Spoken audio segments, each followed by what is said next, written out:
بسم اللہ الرحمن الرحیم۔ السلام علیکم۔ ہجرت نبی صلی اللہ علیہ وآلہ وسلم کے بعد کا ذکر ہے کہ ایک دن حضور صلی اللہ علیہ وآلہ وسلم اپنے جانثاروں کے حلقے میں تشریف فرما تھے۔ دین اور دنیا کی باتیں ہو رہی تھیں اور یوں معلوم ہوتا تھا کہ اس مقدس مجلس پر نور کی بارش ہو رہی ہے۔ دوران گفتگو میں حضور صلی اللہ علیہ وآلہ وسلم کو پیاس لگی۔ آپ صلی اللہ علیہ وآلہ وسلم نے صحابہ کرام رضوان اللہ تعالیٰ علیہم اجمعین سے پانی طلب فرمایا۔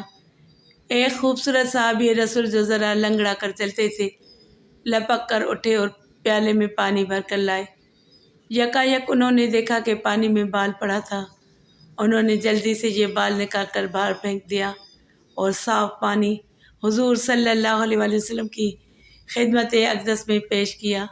سرور کونین صلی اللہ علیہ وآلہ وسلم بہت خوش ہوئے اور ان صحابی کے سر اور چہرے پر دست مبارک پھیر کر دعا کی، الہی اس کو صاحب جمال کر دے۔ نبی رحمت صلی اللہ علیہ وآلہ وسلم کی دعا کا یہ اثر ہوا کہ بڑھاپے میں بھی ان صحابی رسول کے چہرے پر جوانی کی آب و تاب تھی اور 100 سال کی عمر تک ان کے سر اور داڑھی کے تمام بال سیاہ تھے۔ امام الانبیاء نبی رحمت صلی اللہ علیہ وآلہ وسلم سے صاحب جمال ہونے کی دعا پانے والے یہ خوش بخت صحابی رسول حضرت عمر بن اخطب رضی اللہ تعالیٰ عنہ تھے۔ حضرت ابو زید عمر بن اخطب رضی اللہ تعالیٰ عنہ کا تعلق قبیلہ بنو خزرج سے تھا۔ حضرت عمر بن اخطب رضی اللہ تعالیٰ عنہ کو ہجرت نبی کے بعد قبول اسلام کی سعادت نصیب ہوئی اور اس کے ساتھ ہی ان کی زندگی میں حیرت انگیز انقلاب آ گیا۔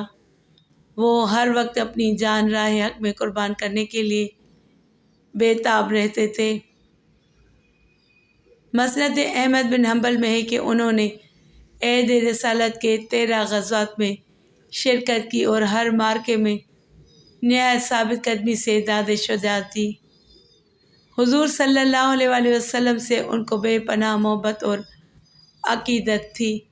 جب بھی موقع ملتا فیضان نبوی سے بحریاب ہونے کے لیے بارگاہ رسالت میں حاضر ہو جاتے تھے۔ اپنے جذبہ فجیت، اخلاص فی الدین اور جوش ایمان کی بدولت وہ حضور صلی اللہ علیہ وآلہ وسلم کی شفقت کا مورد بن گئے تھے۔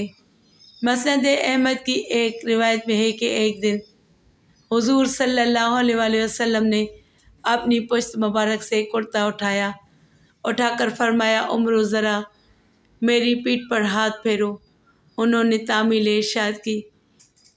ہاتھ پشت مبارک سے مہر نبوت پر پہنچا تو اس کو اچھی طرح دیکھ کر اپنی آنکھیں روشن کی۔